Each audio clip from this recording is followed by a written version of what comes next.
Okay, good morning and welcome to MexElects. I think today's guest, for the large majority of our audience, will require no introduction whatsoever. It's Dr. John Ackerman, professor of law at the UNAM, the National Autonomous University of Mexico, and also an author and a regular columnist in both La Jornada newspaper and the Proceso Magazine. John, thanks very much for taking a little bit of time out of a very hectic time. A pleasure. Really Real pleasure. Appreciate it. No, to the contrary. I want to start with kind of a general question. Your most recent book is El mito de la transición democrática, the myth of democratic transition. And a lot of times kind of a very shallow interpretation of Mexico from the outside is, well, Mexico has a separation of powers, and it has elections, and it has an alternation of parties, so it's a democracy. Right. And the thesis of your book is really that democratic transition has never really taken effect. Right. Well, you have to understand that in Mexico we've always had elections. Probably Mexico might be one of the countries that has had the largest number of elections, perhaps in the history of humanity. We've had elections since 1820s, right? Throughout the 19th century, we had constant elections. Throughout the 20th century, we had elections. Every president has been elected for a 6-year term, has finished that 6-year term, handed over power to the next president. We in Mexico actually has come down in the academic literature as the classic case of electoral authoritarianism, which is now very cool, right? Because they want to use that to apply to Putin or to Chavez or But actually, Mexico was the origins of this situation. Ironically, now that these sort of mainstream political scientists want to apply it to Putin and to Venezuela, they don't want to apply it to Mexico because Mexico, Peña Nieto, neoliberal, they're friends of the United States. But actually, this is an electoral authoritarian system. And the fact that in the year 2000, the PRI lost, the party that had been in the power for 70 years, and handed over power to the PAN, looked like a real alternation, but in fact, this pre-PAN coalition goes back to 1989 and 90. So what you really just have is a changing of the guard within the same ruling coalition. So we haven't actually had an alternation of power. That's why it would be such a huge deal if this July 1st López Obrador won. Beyond ideologies, left, right, I mean, of course, that's also an important thing. But just the fact of a real alternation, someone outside of the system coming in, if that actually happens, it would be historic. Right. Let's talk about how possible that actually is. In the polls, the serious polls, López Obrador has a very big lead, but you've written in Proceso only very recently about still the looming prospect of fraud. And we talk about fraud, the wide range of fraud, which includes the pre-fraud, which is the use of social programs, the triangulation of funds, the intimidation of people so they don't go to the polls, vote buying, voter coercion, to the actual stuffing of ballot boxes and adjusting the acts. So let's kind of consider the whole range, of potential fraud here. You said actually you only need the PRI would only need 10 to 15% of casillas to be able to really twist the numbers. There is a real danger. I mean, the poll numbers are incredible. López Obrador had hit a glass ceiling in 2006, 2012. He did very well, but the numbers only got up to 33, 32%. People thought that was the limit. Even with that, he might have won because of the pulverization of the right. Just a side note, normally the left is the Maoists, the Trotskyists, the Social Democrats, the Communists fight as much each other. But actually in Mexico we have the opposite. Now we have the right is divided and the left is unified. But so that's one of the reasons, among others, why López Obrador is way ahead now, 20 to 30 points. But yes, I mean, if this was a real democracy, we could be celebrating already. But no, there is a whole gamut of different strategies of fraud, like you mentioned. There are the old, trusty strategies of directly manipulating vote counting, and there are more sophisticated strategies of, bringing in illegal money to threaten voters. For instance, just a very concrete, these last few days, millions of Mexicans have received phone calls threatening phone calls. I just got one yesterday, and mine came from Brazil, right? Very interesting. Saying that you're not supposed to. Right, exactly. That's why that's the suspicion, right? Maybe it's Marcelo calling from his jail cell in Sao Paulo, wherever he is, trying to influence this way. And so, and there's other more sophisticated theories of fraud, like computer manipulation of the voting count, because even though the ballots are paper, the count in the end is electronic, right? And so there was a new contract that the INE, the Electoral Institute, had signed or was going to sign with a national public university, the Technological University, and which was suddenly, unexpectedly handed over this contract. This is for cyber defense of the INE to Carlos Slim, right? Who, of course, is no López Obrador fan, right? And so then there's just the vote buying. There's in the state of Mexico, for instance, which is the best, perhaps, laboratory because it was last year. It was last year. And also Jose Antonio Meade, the PRI candidate, has explicitly said that he wants to repeat the unexpected success of the PRI in the state of Mexico, in which Enrique Peña Nieto, the president, got his cousin elected governor of the PRI, and they will now have ruled for 90 years in the state of Mexico without any change of party. And so what do they do there? They used all these different strategies. Outside of every single ballot box, there were mostly women, we assume, women who receive government programs, who have been forced to or pressured to do this job. Outside of each one of the ballot boxes, a list of voters. The voters would pass with her, and she would send them to casas amigas, where they would exchange their votes for money. Now you think, well, you have these secret ballot boxes. How do they do it? Well, it's very easy. With technology, you just show your picture from your cell phone. Sometimes they send in kids to watch you vote. Sometimes they have the sophisticated scheme of bringing a carrusel, right, in which the first voter goes in, doesn't actually vote, takes out the blank ballot, hands it over to the political boss, who then checks it off for the PRI. This then goes back, is deposited, and the person, so it's a whole cycle in which these guys aren't actually voting. They're just they're handing over previously filled out ballots in exchange for cash. So the estimations are that the mixture of the different kinds of fraudulent practices can get from 6 to 8% of the vote, right? So if López Obrador wins by 2 digits, that should be enough to defeat the fraud. The question is not whether there's going to be an attempt for fraud or not. That's obvious. The question whether it will be the fraud will win or will be defeated. That's the real question, right? And how much it will affect the Congress, governors, local legislatures, mayorships, where it could have much more of an effect. Of course. There are very strategic governorships like Veracruz, for instance, Puebla, and the whole Congress is up, and also the whole Congress is up with the possibility for re-election. Mexico historically has had a very strict policy of against re-election. This comes from the Mexican Revolution, from Porfirio Diaz, who was re-elected 7 times, elected 8 times. And they just changed that law.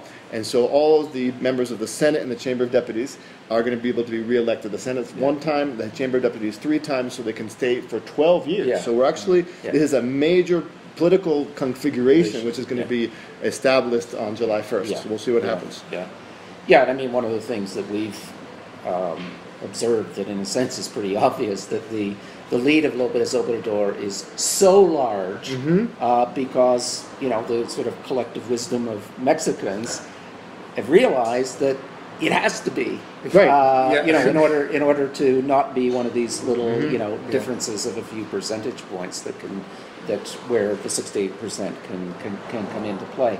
Okay, so let's assume that holds, and July 1st, we're all, in the Zocalo, celebrating, a massive change, as you say. I mean, it's a massive institutional change in Mexico. So López Obrador is now president, and let's hope that the Congress too has a good showing. Now, I come from a country with a long social democratic tradition, not at the national level, but provincially. Which country is Canada? Oh, Canada. Okay. Where we have at least, have always had some version of a social democratic party NDP, operating at the federal level, at the provincial levels, and often too at the municipal level. Unlike the one-party system in the state with two wings to it in the United States. However, many of us have been kind of disappointed by that legacy because, especially in the last 30 years during the neoliberal era, we have found that, even though those parties often campaign with very progressive programs and have been fairly successful at co-opting sections of the establishment, at least, rhetorically, before the elections, we found over the longer term that rather than co-opting the establishment, they have been co-opted towards the goals and aims of the establishment. In other words, the swept along, if you like, by the tide of neoliberalism. So what do you think are the prospects for resisting that? It's going to be a big challenge. The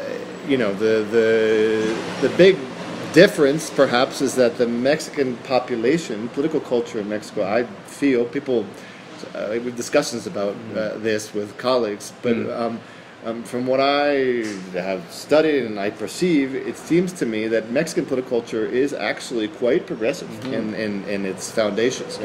This is a legacy of the Mexican Revolution, of course. It's a strange offspin of the PRI itself, which has always tried to cover up its neoliberalism with a progressive discourse. Look at the academic discussion. Even the right-wing intellectuals in Mexico don't present themselves as right-wing intellectuals. So Enrique Krause is, a right-wing intellectual. Anybody, however you want to look at it, you can respect his points of view or not, but he's a right-wing intellectual. But he doesn't say that. He says he's a liberal, a Democrat, right? And that demonstrates more about him. It demonstrates more of sort of where the political center is in Mexico. I sometimes compare it to, the difference between France and England, for instance, in Europe, right? What's considered to be progressive in England is often to the right in France. I mean, the whole coordinates of the political discussion are shifted. And so, and in Mexico, we still have that. I mean, the real objective of the neoliberal, not only economic reforms, but the political neoliberalization of the 90s and the beginning of the 21st century was, to try to defeat this left-wing political culture we have in Mexico. And unfortunately, what we're seeing today, at least from the polls, we'll see what happens July 1st, is that they failed, right? It's not the end of history. The Mexican political culture is still, is still very much alive. That does not mean that we're going to end up being successful by actually turning this into policies, because there's going to be a lot of pressure from the United States, from Trump. Mexico itself is very much of a divided country between North and South. One of the big differences in this election is that López Obrador has finally reached a massive support in the North, right? Which is something he didn't get in 2006 or 2012. In Texas, I gave a talk in San Antonio. I suddenly dawned on this thing. Chihuahua is the Mexican Ohio. Right? So, in the United States, the swing state is Ohio, right? Whoever wins Ohio, but one's one on the left. It's not necessarily, not really progressive, not really conservative. They go with the wings, working class. Chihuahua in Mexico has played a very similar role with a bellwether kind of state. The PAN was one of the first states the PAN won. Recently, Corral, also a panista, but a dissident panista, sort of came in against the PRI, against all odds. And right now, Chihuahua is probably going to vote 50-60% for López Obrador in the north. And so that makes a big difference and gives a lot of hope. But, how are you going to bring together the demands of the Chihuahua electorate and the Chiapas and Oaxaca electorate? They're definitely different interests, and that's going to be a big challenge. One of the things that we noticed, we went to López Obrador meeting in Puebla, and we did quite a few of, Vox Pop interviews with people afterwards. It was overwhelmingly campesinos. And the first thing that struck me, coming from a different political culture, was how sophisticated people were. Right, of course. And how much, in a way, they were to the left of, what López Obrador was, saying from the stage, and in very kind of detailed analysis. Of course. So that strikes me as someone on the left as a hopeful thing. Of course. Oaxaca is like the modern Greece, man. Not only in Mexico, but in the world. I mean, Oaxaca is, the political, the depths of political debate and discussion and personal commitment with politics is not something normal in the world, and not in Mexico itself. And Oaxaca's going to vote up probably 70%, right? But there's going to be a lot of expectations, lots of limits in terms of international financial capital flows. It looks like the international banking sector has basically accepted that López Obrador is going to win, and they haven't punished the peso too much. Most of the peso loss is probably more due to the lack of conclusion on the NAFTA negotiations. He's put together this coalition, which is an incredible achievement, an artistic political achievement to bring these together. But the role of governing is going to be difficult, of course. I'd like to read you a quote from Julio Hernández López, el Astillero, from the Jornada, and just kind of get your point of view on this. He's a great guy. He wrote this column a couple days ago in the context of AMLO's meetings with the empresarios, talking baseball with Claudia X González and the like. And he said, I'll read it in Spanish and I'll do a quick translation. Lo políticamente indicativo del asunto es la progresiva depuración que López Obrador va haciendo de lo que antes era su catálogo favorito de mafiosos empoderados y la creciente reducción de los por sí flácidos aspectos de reivindicación social que en los hechos enarbola el candidato. So basically what he's saying is what is politically indicative is kind of the progressive purifying López Obrador has been doing with what was previously his favorite catalog of empowered mafiosos and the increasing reduction of what was already the flaccid aspects of social demands that the candidate has actually been defending. What would you say to Julio? Julio's a great friend, and I very much respect his journalistic intelligence and critique. But he's always been very critical of López Obrador, which is fine for Julio to be that way. But I think it's not particularly fair insofar as the fact that López Obrador has not stepped back from his social program at all. I mean, he's not a socialist or communist. That's obvious. He's not. He doesn't cite Marx, or he doesn't have that kind of education or practice. He comes from the PRI, that's the case, but he comes from a left wing of the PRI. He spent many years working with indigenous communities, 5 years living directly with indigenous communities in the north of Tabasco, has always been very close to the people, broadly defined, working class, peasants. The last 12 years, what he's done is he could have been governor, the federal deputy, senator, and then once again around. That's what we do in Mexico, because you can't be reelected until now for the same time.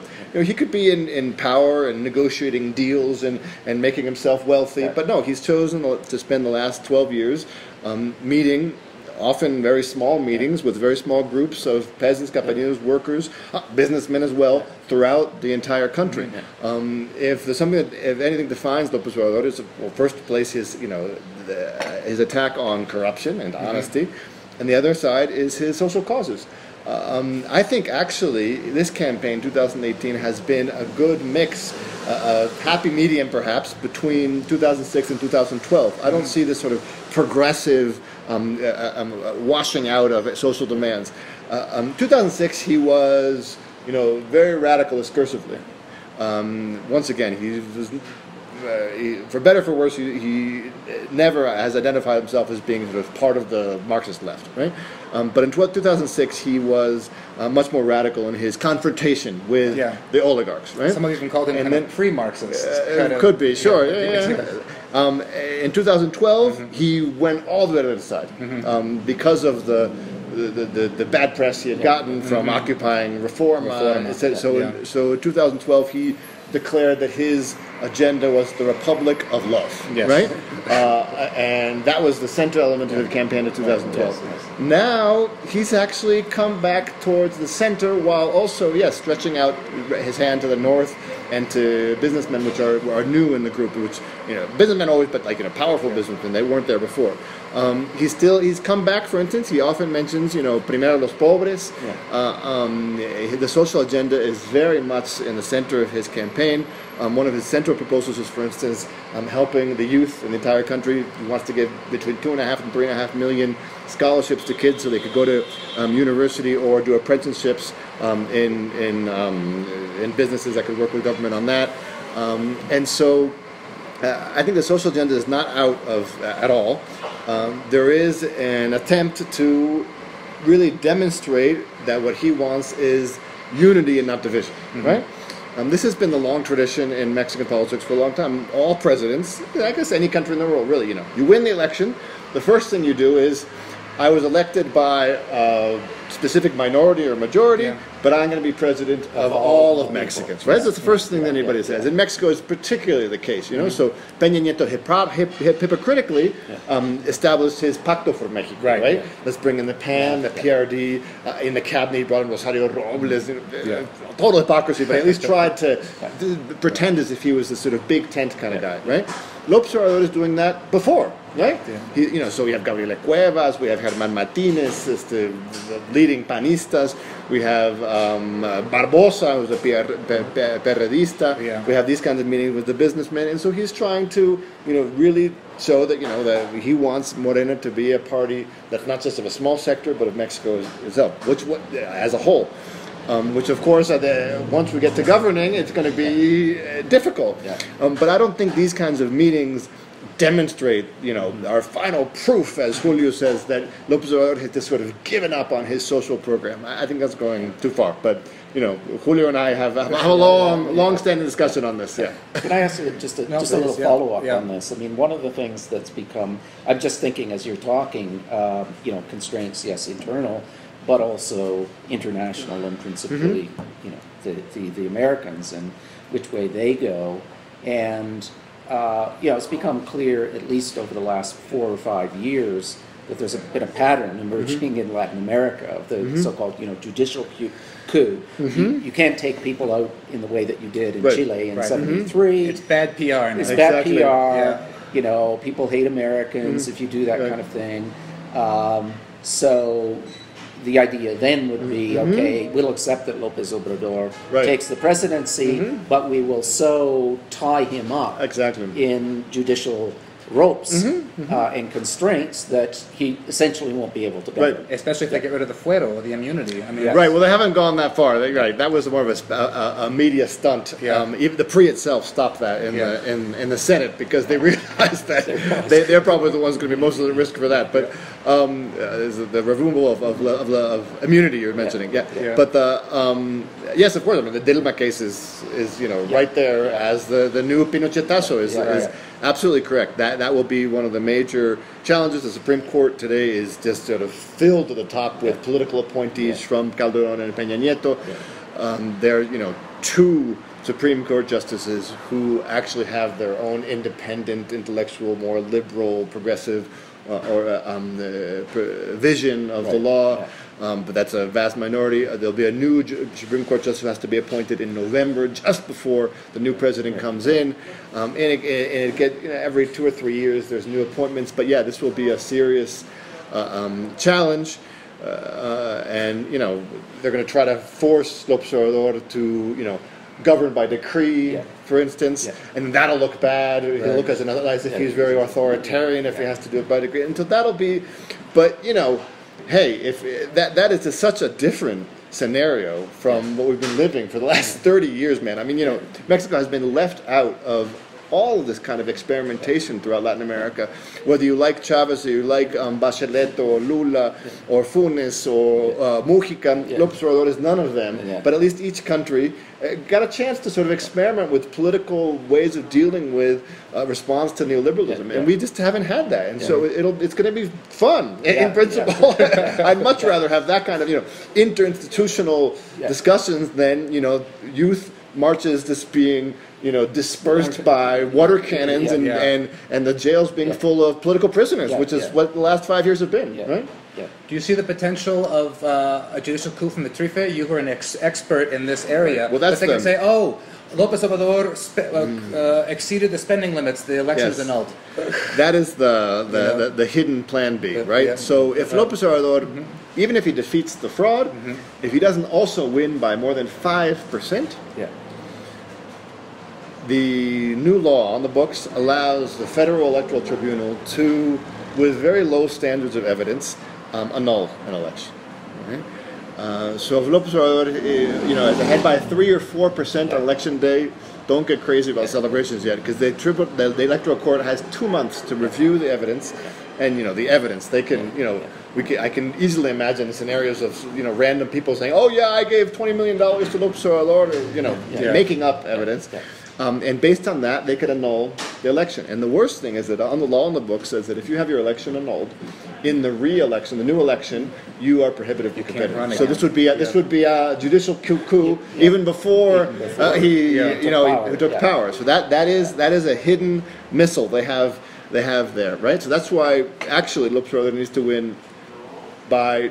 If you add the 6-8%, you got to add another 5. Okay. So really, López Obrador needs to win by 15% for this to stick, right? The poll says ahead by 20 to 30, so so that's possible. That's possible, So but he really needs to do that. He really needs to do it. Yeah. I have a final question here as we're running out of time. Kind of in the international context, in the context of this brewing trade war and tariffs and the renegotiation of NAFTA, and now Trump wants a bilateral agreement instead of a trilateral agreement. Would AMLO have any room for maneuver on the big ticket items, which would be Pemex, some degree of renationalization, or NAFTA, if he gets a chance to sit at the negotiating table there, kind of without an organized movement of trade unions from below and an organized party that can really push from below? Will he have any maneuver at all in those areas? Because that's a huge amount of international pressure. Well, I've mentioned a few things. In terms of oil, first, the privatizing oil reform, constitutional legal reform, actually did not privatize oil. This is the hidden secret. What Peña Nieto did was change enough of the words in the Constitution to allow the government to give 90-year contracts or long-term contracts and give exclusive use over areas of the Gulf, which can then be officially reported to Wall Street as if they are private property of these international corporations, like Exxon. But actually, they have the very interesting international schemes around this. But actually, look at the Mexican Constitution. It's still, the oil belongs to the nation, not the state, to the nation, right? So if you have actually a president who is interested in actually using these resources for social development, he can do that. He's not forced to privatize anything else. The big question is about the contracts which already are on the books, right? He's been very clear that he's going to be very rational and reasonable about that. He's not interested in creating hysteria by, canceling contracts, even in the airport. He doesn't want to just go in and just throw things out. What he wants to do is review them one by one to see if these are corrupt deals or not, right? So if these were signed based on bribes being paid, if the contracts themselves don't comply with basic principles of national interest, which they have to, then they'll go out. But they'll be based on case by case rule of law considerations. And so, and then the future of things is totally discretional to what extent he'll continue to privatize or not. That'll depend on. I think, as you very correctly point out, the social and political contracts. In the end, it's not going to be López Obrador who's going to decide. It's going to be the Mexican people to see whether they're really going to be able to pressure him or have that political pressure significant enough to, because one man cannot face up to the international oil companies. One man cannot face up to NAFTA or the Tratado de Libre Comercio. About NAFTA specifically, López Obrador has been very moderate. He's been pro North America, pro NAFTA, in favor of renegotiating it, specifically in favor of labor and environmental concerns. If Trump kills NAFTA, which looks like is going to happen, the Canadians are going to be over there, the Mexicans over here. I think that in and of itself it might be negative for everyone of things, but the moment of crisis, the moment of change, might be an opportunity, especially if you have a López Obrador on this side, to, within the bilateral relationships, for instance, Canada, Mexico, we could do interesting things there. You know, the Canadian-Mexican treaty, let's, you know, make the mining companies actually take care of the environment and pay taxes, right? Absolutely, damn right. You know, that's something you with NAFTA in there. There's not much flexibility because also Canada and Mexico have to always be allied against the United States. So you know, that's just one example of. You know, with the commerce is not going to end, right? So you know, 90% exports in Mexico to the United States. The United States buys 300 billion of products from Mexico to Mexico each year, and more or less the same on the other side. And so, you know, these economies are already completely integrated. It's just a question of strategies and negotiation. And I think, you know, a López Obrador arrival and, you know, a new framework for negotiations, whether that be multilateral or bilateral, could open up an opportunity for actually moving forward, not backwards, which would be exciting. And a final question, John. We have to know, are you a Russian agent?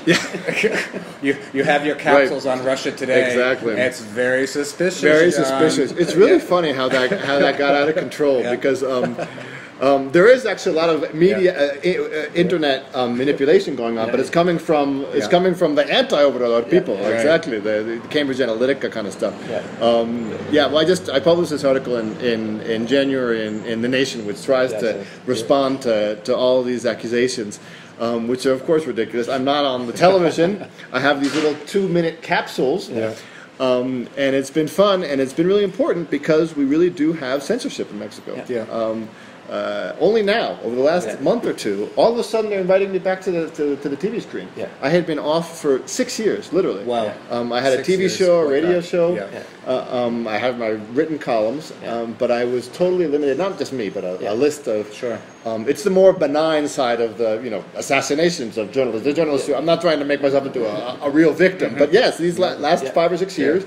You know, there's been a real censorship. Aristegi, look at her. Absolutely. And so we need to, you know, look for other international outlets. And, you know, RT invited me to give this little video capsule, and it's been fun. But the fascinating thing is that how they've been trying to create this conspiracy theory, right?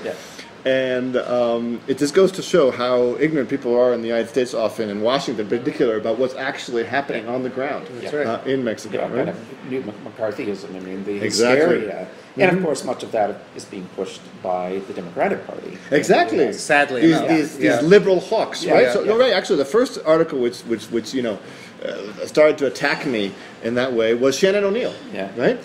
She's at the Council for Foreign Relations. She's a Democrat, right? Supposedly. I don't know. Maybe she voted for Trump. I doubt it. But you know, so that kind of you know liberal hawks, right? Who together with people like Luis Videgaray think that you know they need to keep control over North America. That you know, and so those are the same people who compare López Obrador to Trump. Chavez. Right, which is even more ridiculous. They're both of the comparisons are ridiculous, but it's even more ridiculous for the López Obrador-Trump comparison. I mean, it's obvious they're going to compare with anyone in the United States. I mean, Bernie Sanders. I mean, there's a no-brainer, right? And it's a testament to the intelligence of the Mexican people that this attempt at harvesting Russia hysteria here got nowhere. Nowhere, exactly. I think it was very good to see that because rose like a rocket and fell like a stone. The Manojlovich lasted one day. AMLO knocked it out of the park with a video of 1 minute, and that was it.